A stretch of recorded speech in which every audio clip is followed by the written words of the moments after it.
हरे कृष्णा। श्रीला प्रभुपाद वाणी की जय। 12th में बस इस प्रकार कार्य करो कि भगवान तुम्हें देखना चाहे। यह कृष्ण भावनामृत आंदोलन है। सभी भगवान को देखना चाहते हैं, किंतु भगवान को देखना इतना सहज नहीं है। किंतु एक भक्त भगवान को नहीं देखना चाहता, वह चाहता है कि भगवान उसे देखे। बम्बई 12 मई 1974। जगत गुरु श्रील प्रभुपाद की जय। श्रील प्रभुपाद वाणी की जय।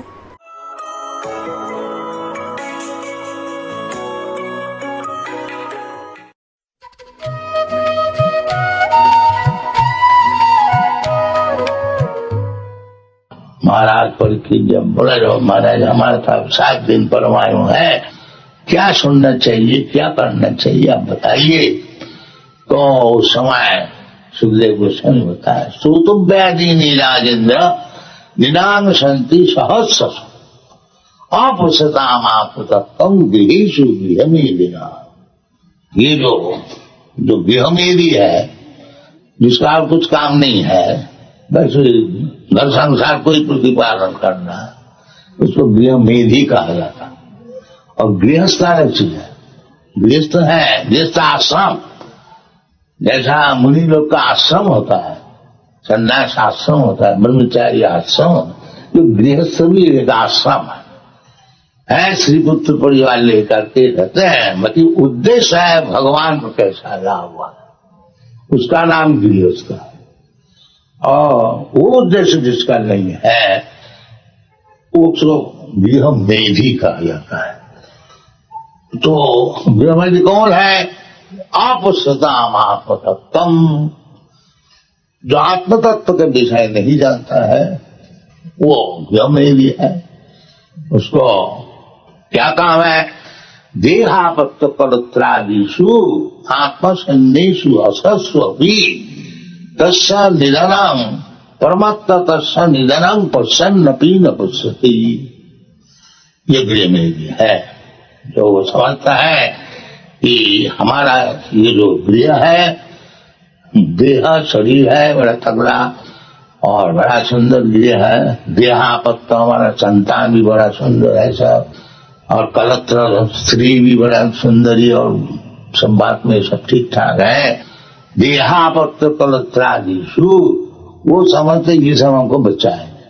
आत्मसैन्येषु, जैसा लड़ाई करते हैं कोई अपना सिपाही लेकर के, तो जो व्यक्ति यही समझता है कि हमारा ये सब सिपाही है, देहापत्य कलत्रादिषु, और जो समझते नहीं ये सब नाश हो जाएगा, ये सब सिपाही जो है सब खत्म हो जाएगा, फिर हमको कौन बचाएगा, वो नहीं समझता है। देहापत्य कलत्रादिषु आत्मसैन्येषु असत्सु अपि, सब जानते हैं सब खत्म हो जाएगा, बाकी उसी में निर्भर। वो भगवान क्या चीज है, आत्मा क्या वस्तु है, उसको नहीं समझता है, तो उसको प्रमत्त कहा जाता। पागल परमात्मा तत्स्य निधनम पश्यन्नपि न पश्यति। लेकिन पागल है, देखता है जो एकदम व्यक्ति रास्ता में सो गया और उसका कुछ चोट भी लग गया कोई गाड़ी से, तो वो भी समझता है या हम परवाह नहीं करते। कभी कभी पागल रास्ता में सो जाते हैं। तो प्रवक्ता तत्स्य निधनम पश्यन्नपि न पश्यति, ये सब विचार करना है। धर्म क्या चीज है उसको विचार करना है, और भगवान खुद आकर के बता रहे हैं जो असल जो धर्म है वो हमारा चरण में शरणागत हो जाना। सर्वधर्मान परित्यज्य मामेकं शरणम, उसमें तुम्हारा सब लाभ है। अहं त्वा सर्व पापेभ्यो मोक्षयिष्यामि मा शुचः। वो धर्म का लाभ करने के लिए मनुष्य जीवन होना चाहिए, क्योंकि विदाउट धर्म विहीन होने से पशु ही रह जाता है। धर्म जरूर होना चाहिए, बाकी धर्म क्या चीज है उसको समझना चाहिए।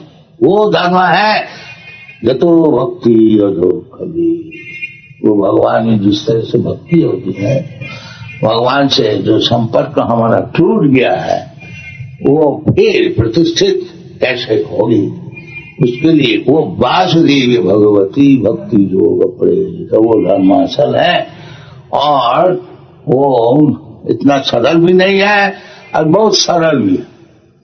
क्योंकि किसी को कहा जाए कि सब धर्म छोड़ करके भगवान वासुदेव के चरण में शरणागत हो जाओ, वो उसमें नाराज हो जाते हैं, वो सुनता है नहीं।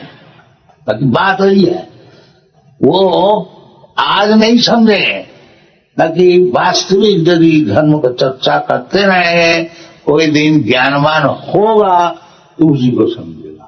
बहुनाम जन्म नामंती ज्ञानवान मान प्रबंध, वही काम करने पड़ेगा। बाकी अनेक जन्मांतर बाद एक दिन ने समझा नहीं, भगवान आके खुद खुशामदी कर रहे हैं, जो सर्वधर्मान परित्यज्य मामेकं वासुदेव साहब, उसको नहीं समझा। हाँ, ताकि वास्तविक यदि वो ज्ञानी है, धर्म क्या चीज है, भगवान क्या जीवन का उद्देश्य क्या, ये विषय में यदि अनुसंधान करते रहते हैं तो एक दिन अनेक जन्म का पश्चात एक दिन आएगा जब वो समझेंगे कि वासुदेव सर्वमिति सा महात्मा बहुनाम जन्म। तो बुद्धिमान कौन है? जो अनेक जन्म तक बाद भगवान वासुदेव के शरणागत तो होना ही हमारा एकमात्र उद्देश्य है, तो क्यों बहुजन्म क्यों नष्ट करें? ये बुद्धिमान है। भगवान आके खुद खुशामदी कर रहे हैं, इसी को न ग्रहण करें, हम बहुजन्म क्यों अपेक्षा करें? ये बुद्धिमान है। इसलिए चैतन्य चैतामृतकार कहते हैं कि कृष्ण के भजे सेवर चतुर, जो कृष्ण भजन करते हैं वही सबसे चतुर है, ऐसा मूर्ख गधा है।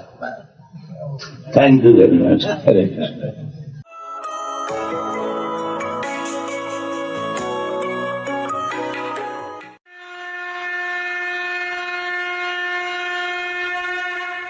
हरे कृष्ण। भगवद गीता अध्याय 1 श्लोक संख्या 19। सघोषोधार्थ राष्ट्राणां हृदयानि व्यदारयत् नभश्च पृथ्वीं चैव तुमुलो अभ्यानुआदयन्। इन विभिन्न शंखों की ध्वनि कोलाहल पूर्ण बन गई, जो आकाश तथा पृथ्वी को शब्दयामान करती हुई धृतराष्ट्र के पुत्रों के हृदयों को विदीर्ण करने लगी। तो यहाँ पे हम देखते हैं, जब भीष्म ने शंख बजाया तो उनकी पूरी आर्मी ने शंख बजाया, कौरवों ने सबने शंख बजाए, नगाड़े बजने लगे, लेकिन पांडवों को कोई फर्क नहीं पड़ा। लेकिन इधर कृष्ण ने शंख बजाया, पांचों भाइयों ने शंख बजाया, सबने शंख बजाया, और इनके शंख सुन के धार्तराष्ट्रानाम, धृतराष्ट्र के पुत्रों का क्या हालत हुआ? जैसे मान लीजिए हार्ट अटैक हो गया, तुरंत उनको ले जाना पड़ेगा, किसी का एंजियोग्राफी, किसी का एंजियोप्लास्टी, किसी का बाईपास सर्जरी करना पड़ेगा। इतना उनका हृदय घबरा गया। अब ये क्या प्रतीक करता है? ये चिन्ह है अलग अलग। हम श्लोक संख्या 14 से देखते आ रहे हैं, इसमें क्लियर चिन्ह हैं, सिम्टम्स हैं कि पांडव जीतेंगे। वो तो पहले ही पता है कि कृष्ण है, लेकिन और भी चीजें बताई जा रही। तो ये सब उसका रिपल इफेक्ट है, कृष्ण के होने का और कृष्ण के भक्तों के होने का ये रिपल इफेक्ट है। जहां कृष्ण है, जहां कृष्ण का भक्त है, वहां विजय तो होगी। भगवद गीता के आखिरी श्लोक में भी संजय बताते हैं कि जहां कृष्ण है और जहां धनुर्धर अर्जुन है, वहां तो विजय निश्चित है। तो ये पांडवों का विश्वास भगवान में, भगवान की भक्ति में, भगवान के शरण लेते हैं भक्त, तो उनका पूर्ण विश्वास होता है, इससे वो कॉन्फिडेंस आया। अब ऐसा कहीं वर्णन नहीं है कि इसका रिवर्स हुआ था। यहाँ पे संजय बता रहे हैं धृतराष्ट्र कि देखो क्या हुआ तुम्हारे पुत्रों का। शंख का आवाज सुन के ही घबरा गए। लड़ेंगे कैसे, और लड़ेंगे भी तो रिजल्ट क्या होगा देख लो। एक्चुअली भगवान ने तो कह दिया ये सब ऑलरेडी मर चुके हैं, ये सिर्फ डेड बॉडीज लड़ रही। कहने का मतलब है कि उनका शक्ति तो भगवान ने पहले ही खींच लिया था। जो अधर्म के मार्ग पे चलता है वो भयभीत रहता है, जो धर्म के मार्ग पे चलता है वो अभय रहता है। गीता के 16वें अध्याय में भगवान जब भक्तों के गुणों का वर्णन करते हैं, जो दैवी गुण है, अभयम पहला गुण बोलते हैं, अभयम। जो भगवान का भक्त होता है, जो धर्म का पालन करता है, वो अभय होता है। क्यों? अभया चरणार विंदरे, क्योंकि भगवान के चरण कमलों को पकड़ा है, जहां से अभय प्रदान होता है उसको। आप देखिए, एक छोटा बच्चा पिता के साथ जा रहा है, मार्केट जा रहा है। पिताजी बिजी हो गए, सब्जी फल वगैरह खरीदने में बिजी हो गए। ये छोटा बच्चा है 3 साल का, ये भी इधर उधर देख रहा है क्या क्या है। तो उसने एक कुत्ता देखा, तो कुत्ते को बोला हट। अब बच्चा अकेला है, कुत्ता देखा बच्चा अकेला, मेरे को हट कर रहा। अरे मेरी उम्र 6 साल है, तुम्हारी उम्र 3 साल है, तुमसे बड़ा हूं मैं, है ना। 6 साल में कुत्ता बड़ा हो जाता है, तुमसे बड़ा हूं, मेरे को हट बोलता है, तमीज नहीं है तुम्हारे पास। तो उसने भी गुर्राया और फिर भागा, जोर से भागा। अभी लड़के का क्या हुआ? यही हो गया, घबरा गया। जैसे इधर कौरवों की आर्मी का हुआ, ये कौरवों की आर्मी का जैसे वो घबरा गया। तो क्या देख रहा है पिताजी किधर है, क्योंकि हाथ अभी कुत्ता का दांत दिख रहा, उसको आवाज सुनाई, भाग गया, डर गया। क्यों? क्योंकि पिता से अलग है। फिर क्या करता है, ढूंढता है पिताजी किधर है, पापा किधर है। पापा को जाके पकड़ लेता है, पिता अभी भी बिजी है, वो तो अपना सब्जी फल फ्रूट खरीदने में बिजी है। हाथ पकड़ लेता है वो बच्चा पिता का, और फिर कुत्ते को देखता है और फिर बोलता है हट। अब कॉन्फिडेंस कहां से आ गया? अरे अभी तो तुम भाग के आया था, अब किधर से कॉन्फिडेंस आ गया? अभयम। तो वैसे ही भगवान के जो भक्त हैं, जो धर्म परायण होते हैं, जो धर्म को पथ पे चलते हुए भगवान के चरणों को पकड़ते हैं। भगवान के चरणों को पकड़ने का मतलब क्या है? भगवान के जो वचन हैं गीता में, उनको पालन करना, उनको पढ़ना, उनको पालन करना। इसलिए हमें रोज गीता पढ़ना चाहिए, रोज गीता सुनना चाहिए। क्यों? क्योंकि भयभीत हैं इस संसार में, हम सब डरे हुए हैं। तो एक बार में तो डर नहीं निकलेगा, क्योंकि पूरी तरह से शरणागत हो नहीं रहे। अगर पूरा शरण ले ले तो डर निकल जाएगा, लेकिन हम तो थोड़ा थोड़ा करके चलते हैं ना।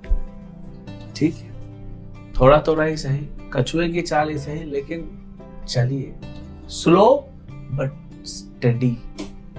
ठीक है, धीरे चल रहे हैं, लेकिन डेली चलिए, डेली एक श्लोक पढ़िए, सुनिए। तो भगवान की वाणी है भगवद गीता, उनको हम पालन करेंगे तो अपने आप सही मार्ग पे चलेंगे। जब सही मार्ग पे चलेंगे तो डर निकल जाएगा, फिर ये संसार की माया आपका कुछ नहीं बिगाड़ पाएगी,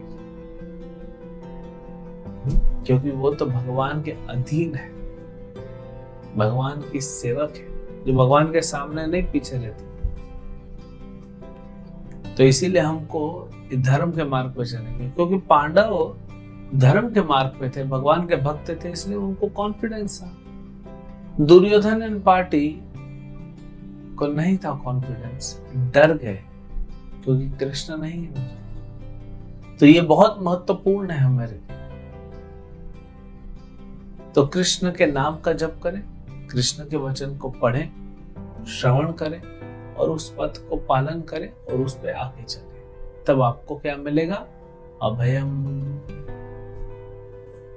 हरे कृष्ण।